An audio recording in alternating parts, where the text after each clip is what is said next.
I would like to ask you a question. Who of you believes that a great product team is the one with full autonomy and is self-sufficient and can decide how and in which direction to grow its product, and on top of that has a strong product owner? Yeah.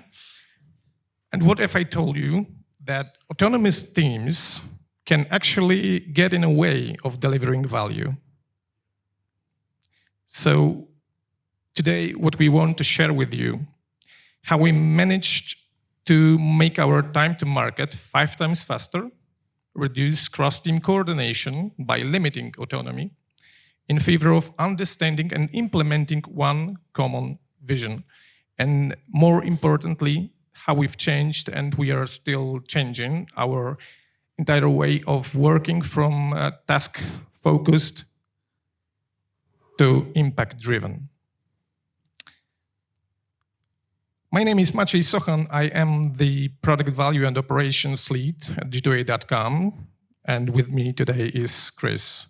My name is Krzysztof. Official title is Transformation Manager. I'm just a Scrum Master in this LeSS adoption. Not just, I'm a Scrum Master in this. You are the one and only Scrum Master yes. At G2A. So a few words about G2A. I already told you, so we can skip this slide. And I will tell about our story. And imagine an organization with more than 150 people in product development, and more than 17 teams, which means more than 17 backlogs with separate product owners, a lot of brilliant specialists. So autonomy, skills, energy, everything sounds just right. But our delivery process is stuck in dependencies, and stakeholders are waiting. And add to that a demanding market, competitors, pressure, compliance requirements. And that was our reality in 2024. A few words from Chris, how it worked.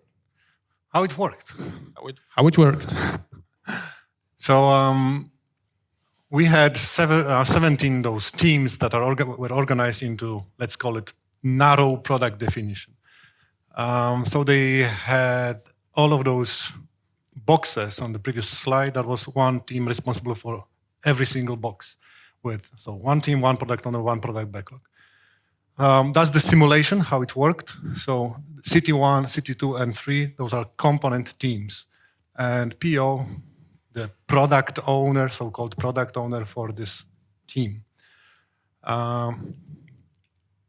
If we had the priorities decided from F1 to F8, this is how teams planned their work. So those teams were specialized, so they were actually experts in their own small, tiny domains. So orange team, they pull orange work. Gray team, gray work. Blue team, blue work. And take a look on this purple team. They think they work on the top priority item. Locally, yes, but globally, quite low. Business people, they ask for going from the most important critical customer-oriented change, F1, feature 1, and then if it's implemented, please go into the second one and so on. But we couldn't do it in this setup. So people were doing what they were best for. Purple team, they already started doing almost the last feature. Next sprint, I mean, and no feature was delivered after the first sprint. Second sprint, the same thing. Big items were planned for a big period ahead.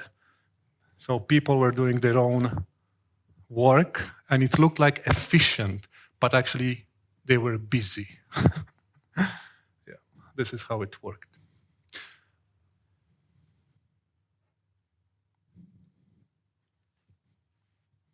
So yeah, this is how it worked. And when we created this structure, we thought we were multi-product company.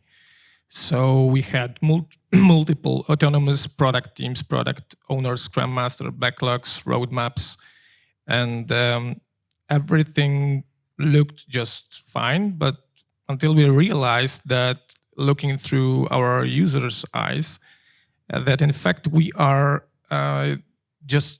we have just one common product, the marketplace, and so in reality, our teams were component teams, each focused on a slice of a puzzle, and with local queues, with local priorities based on technical capability, and we had constant project management between the teams.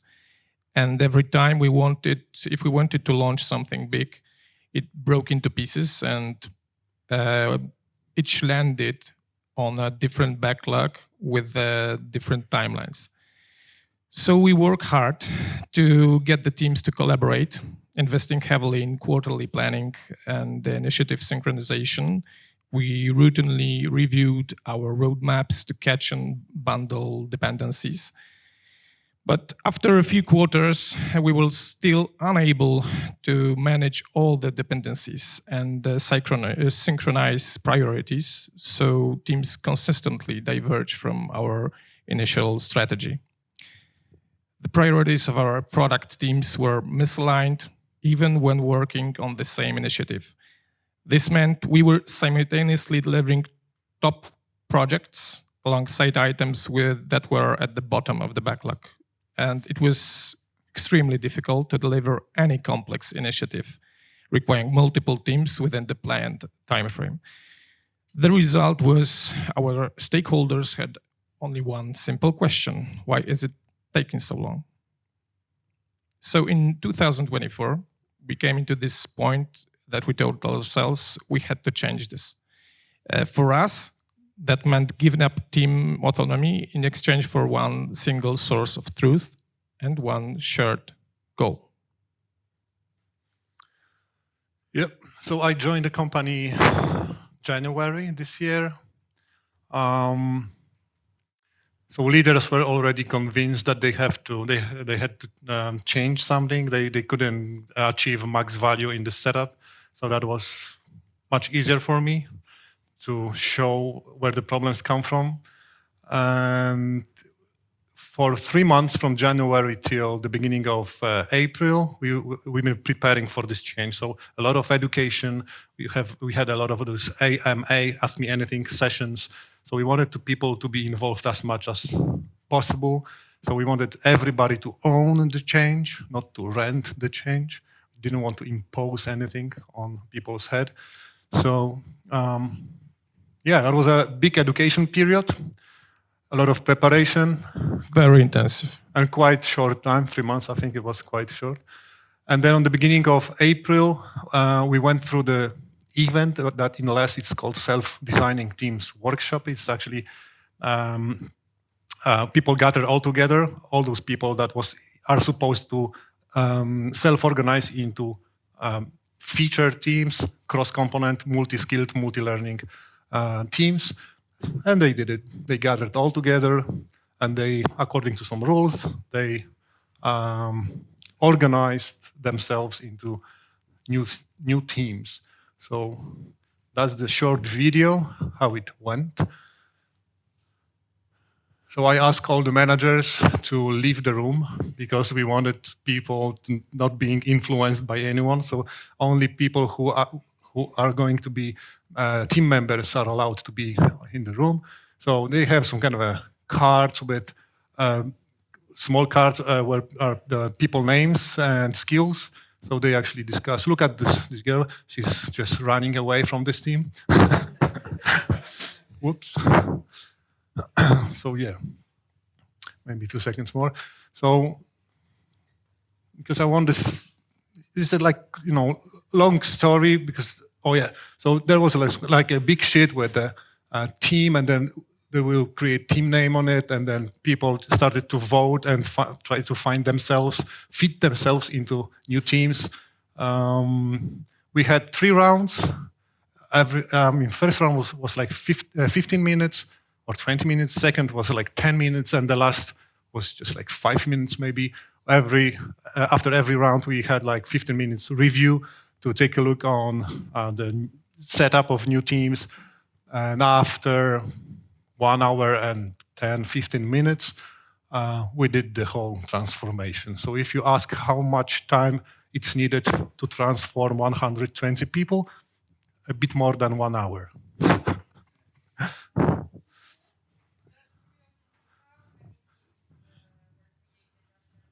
We are going through that just now. So we had immediate answer to you. We had 17 plus component teams, 17 backlogs, so-called product owners. We transformed into 7 feature teams and 4 component teams. We decided out of those 17 teams, we decided which components and teams we want to leave as they are. And especially teams like payments, money protection, mobile. We we let them decide would they like to join teams or just leave it, because we didn't actually see much dependencies from this team. So we wanted all the biggest dependencies to have in this group of feature teams. So out of the 17 teams, now we have 11 teams, 4 component teams and 7 feature teams. 1 product backlog for, I could say for everybody, but actually this is an explicit 1 product backlog for feature teams. And we don't want to fool ourselves. Every time you have a component team, you are going to have implicit backlog for the component team anyway. So we decided, okay, let's just deal with it. 4 component teams with very few dependencies. For the feature teams, they have their own backlogs. About the backlog, what we see, that was in April, and now we have a half a bit year. Different. Now, what we see that component teams, just because we are on every meeting we are looking at the same one backlog, some of component teams are already trying to expand. So we see they are willing to join those feature teams. Of course, there's technology or area of expertise are like payments is not so easy to expand. But yeah, they are. We see that they are willing to expand their competencies. So the original idea was to have the biggest part of the product group with 1 product owner, 1 product backlog, to involve everybody. Those teams involved in working on from the top of the 1 single product backlog, and then have some kind of a pace of rhythm around these priorities. So even though they were component teams, they were participating in planning and all those events to look at what's coming and then how can we participate, to lower dependencies even more. So those are the feature teams, and there were still quite separated business divisions like commercial research, marketing, and data scientists, DAs.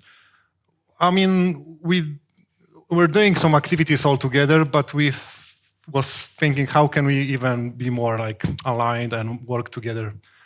So that was the beginning for component teams. So how this started to work in April. So instead of having component teams, now those teams were multi-colored, multi-skilled, multi-learning. So 1 product owner, and then 1 team they could have, if they decided this item is too big for 1 team, they could ask another team, so we can plan and do 1 item, 1 product backlog item all together with 2, 3 teams. Sometimes if the team can find how to make the work more parallelized, not paralyzed, they can do it by themselves.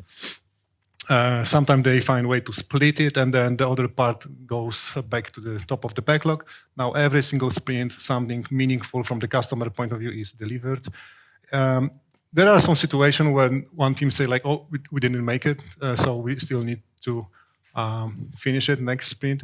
And if something new opportunity happens and it's on the top of the backlog, who can take it?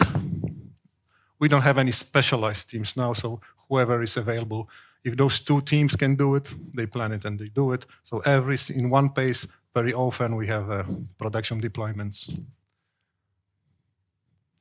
Yeah, so when you have one backlog for your product, everything is much simpler. For the first time, we could say this is the most important for the company, and everyone would just start working on it. If anything new arrived, just as Chris showed us, it was finally easy to put on the top of the backlog, and we would start working on it just the next sprint if it was that important. By that, we achieved clear priorities based on maximum value, not restrained, but what the team one on the second team could do right now. Larger initiatives are splitted between the teams, so they could deliver in parallel, as it was showed here. And everyone is working, every team is working in the same one common rhythm, which is very important, I think. Before the transformation, every team has autonomous teams, they were, so every team has their own rhythm, their own sprints, so they were misaligned as well. So where this lead us? After we reconstructed our product department and changed the way we work, breaking down silos by collaborating to focus on maximum value, we significantly reduced coordination costs and shortened delivery times for subsequent increments. As a result, we cut our time to market, allowing us to learn and implement changes much faster and easier. And after just one quarter, first quarter, we cut average delivery time on initiatives by up to 80%. That's 5 times faster than before.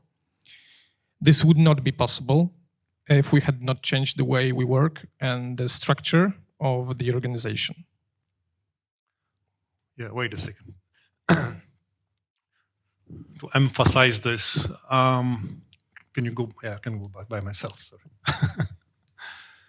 So now it feels like we wanted to be faster, but that wasn't the point.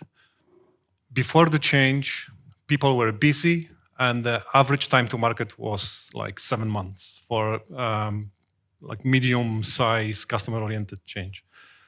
So what we wanted to do is to improve speed of learning, not delivering. But actually, we wanted to deliver something that and then collect data and then change direction. So it's not like 5 or 50% of lead time reduction, but 5 times, 500. So and then we didn't really give any new skills to people or take out some old skills. We just changed the system that would unblock those delays, queues. So like suddenly in April, we could see this effect where we had something delivered on production very often. Business people said like something happened to product department.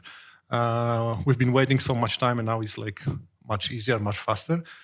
But this gave us new opportunities. So we looked at some point after this change, we look at that and we said like, okay, now we see a lot of data.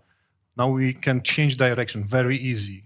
We see huge collaboration between teams. So we want to build something even more meaningful. The first this step of the change was, let's work on the top global priorities, but that was features. And then we wanted to change, let's maybe do something else and improve the max value by working on outcomes, not outputs. So yeah, we shifted from managing hundreds of local tasks, but we didn't stop there. We realized that even perfect delivery and planning is useless if you are solving the wrong problems. So that's why we introduced continuous product discovery. centered around user research and data analysis, discovery rhythm that runs in parallel to our delivery sprints, and shared use of opportunity solution tree. And now we're starting to work not just on what's important, but on what has the biggest influence on users' behavior. So we started experimenting with OST by Teresa Torres. So it works like that. So we have a goal. Finally we had to agree on what is the critical goal for the product group. And then goal means like improve average order value or improve conversion or frequency and so on, but from this to that point. And then we need to decide what kind of a behavior change of the user we want to see. Like instead of people just visit the marketplace and they buy one game, for example, and then leave, we wanted them to behave differently. So under this item, there are key customer behavior, like spend more time on this, customer reads this and that, explore this and that. We need that they behave a bit differently. We wanted to see this behavior, and then the assumption is if they will behave like this, they will achieve this. I mean, we will achieve the goal by this behavior. So, for example, if this is the average order value, because they will explore more, they will have a bigger basket. They will buy more. If you set this behavior change you want to see, then you ask a question, so why the heck they are not behaving like that? So it's nicely named opportunity, but this is actually problems, blockers. And so that you need to explore, do the research, look at the data, talk to customers, and then come to some kind of a refinement session, and then ideate what kind of a solution we can try first, experiment, learn from it, and then missing the word, iterate until the opportunity, so the problem is solved. Then you look at the outcome, if people behave like we wanted, if not, another opportunity, another solutions, another experiments, until the goal is reached. So that was the idea. We wanted to do this by teams. So we wanted to do the research and everything by existing teams. So how it looked like now. But because we started from delivering features, the skill set in teams are mainly very, broad, technical skills in all those teams. And we were thinking, like, should we actually add data scientists, research or as a skill, or research skills, and so on into teams? But there were pros and cons, so we decided to run an experiment, which is like this. We decided to create some kind of, we call it focus groups, where business people, research, and data scientists, data analysts is in this group.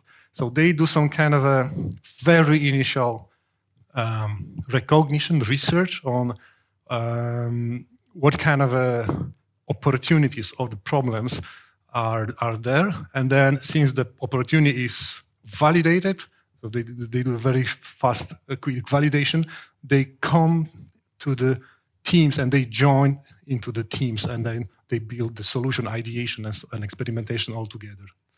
So that was the idea for us to, on one hand, let those people focus on features.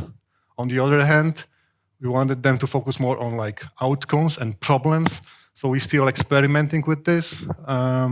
We try to rebuild the product backlog to something that actually has opportunities and outcomes on it instead of features.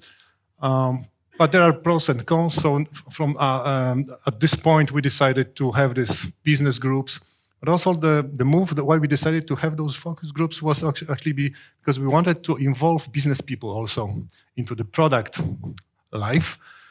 So that was the one, let's say, quick fix. Somehow in the middle, yeah. Quick fix. So when we started doing this and we realized how this could work, those people now they see like, hey, we could do it even more close to each other.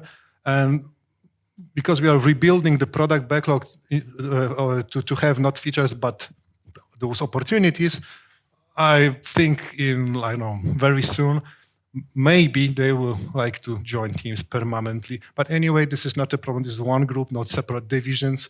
They just organize to have this, to look at, to collect data. Those people collect data and they bring to the teams and then ideate and experiment all together. So now the product backlog looks a bit different. It's not a flat list, but a lot of different data, and we need to switch to Miro.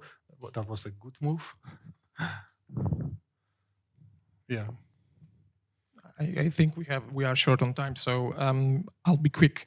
That's the story. That's the path that we came from managing thousands of outputs items through focusing on outcome, on users, where we are at the moment, and what we are experimenting is focusing on or trying to influence on our user, and to observe how can we impact on that user, so he behaves differently. So yeah, that was it. What I was just telling you about. And summarizing, when we started our product development journey a few years ago, we believed that autonomy is the foundation of a good product team. But autonomy without shared priorities is just a chaos in a shiny package. So here's what we've learned. Structure drives results. If you want different results, change the system, not the people. Collaboration over silos, that isn't just an idealistic slogan. It's a survival in today's fast-moving market. And value is where the user sees it, not where technical obstacles are the smallest. And we want to leave you with just one question. A question that actually popped into our heads before we started this transformation. How many backlogs exist in your organization? And what would happen if, starting from tomorrow, there was only one? The answer to that question could change not only your time to market, but also the way your people understand the purpose of their work. That's all from us. Thank you.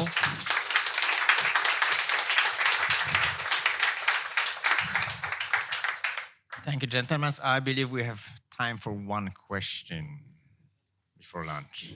We will be here after, so if you have any questions regarding the specifics. Great speech, thank you. Could you move back to the opportunity tree, if I remember correctly? I'll do it. Yeah,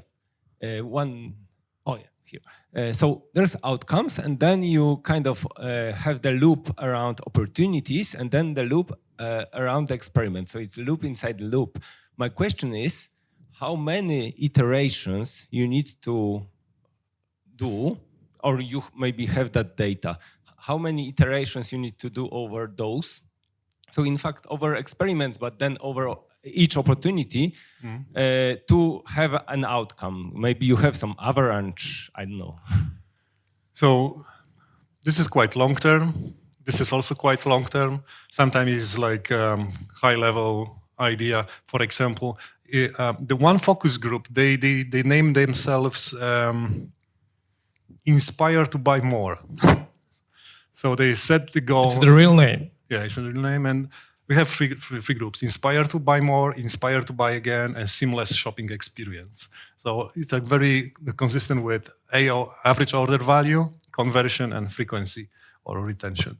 So so they named themselves. So they named the outcome, so the visible change, behavior change, as a customer buy or explore market and then puts more items into the basket.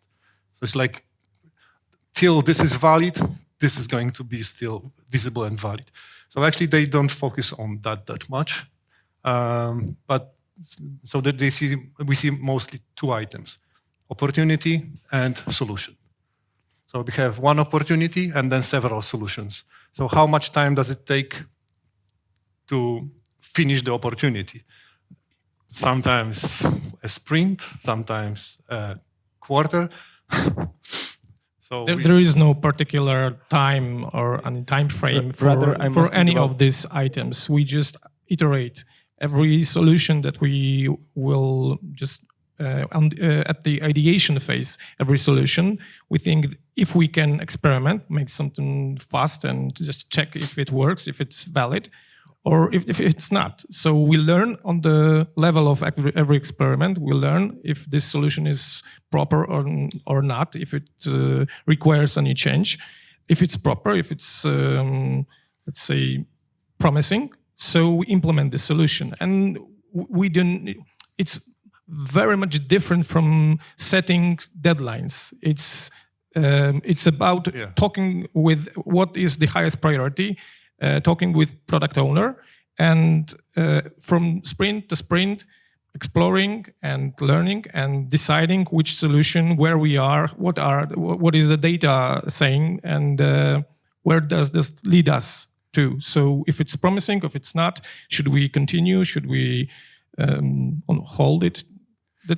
So that's the fair point. The way we do it is not like quarterly planning. We don't have this like period planning, but we have a continuous. So every single week, is it week or be week? The 2 weeks. Product compass, yeah. 2 weeks. 2 weeks. Product owner takes people who are the, let's call it, owners of the opportunity. They track the opportunity. And product owner challenge this, like, why it's not done yet? How much items should we build yet? What is the what data shows? Is it enough? What we have learned from this? Should we stop it? Should we continue this?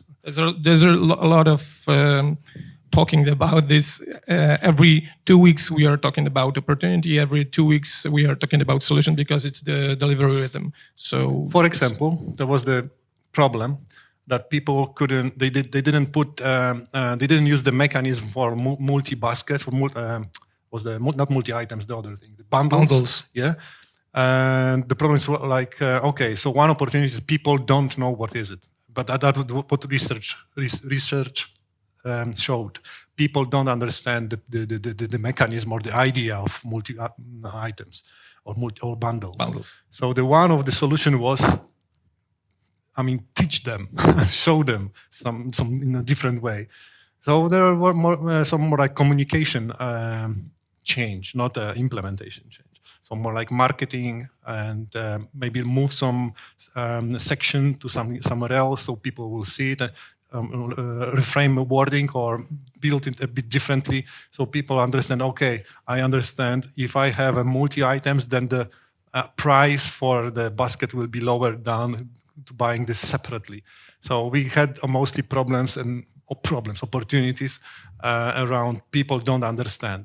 People don't see value in it. People this and that and that. So the question is really, where is the end of this? Is the product owner's decision, is it enough? I want to invest in something else, or let's continue and then. And one important thing, I guess, is that solution is not only about developing anything. Sometimes it's just, thanks to this, that we have business category managers in the focus groups. So those solutions sometimes are reconfiguration, and that's all. We solve the problem. Prices. Change prices, lower the prices, higher the prices, change the price. It's just an example. But sometimes, thanks to cooperation on that level, focus on the goal, focus on the outcome, what opportunity, what problem we are solving together as a team, not only development team, but as a team, development team plus this business team. Solutions are not always, not explicitly development solutions. That's very super fast solutions then. So also to give you how much of this we have on the backlog is like, because we have 3 focus groups, so we have 3 goals. There are 3 ways of improving the revenue, really. Then outcomes very related to goal. 1 outcome, maybe 2 outcomes. Then opportunities, we have like total, I don't know, like 7 maybe. More or less, not that much. I cannot tell Not at the that moment. much. And then solutions, every sprint, like 30. About around 30 solutions every sprint. Yeah. 11 teams, they consume like around 30 product backlog items, solutions from the top of the backlog. That is the scale. Thanks. All right. I'm going to ask you to ask any question during the lunch break or another other break. So, ladies and gentlemen, let's thanks once again to Maciej. Thank you.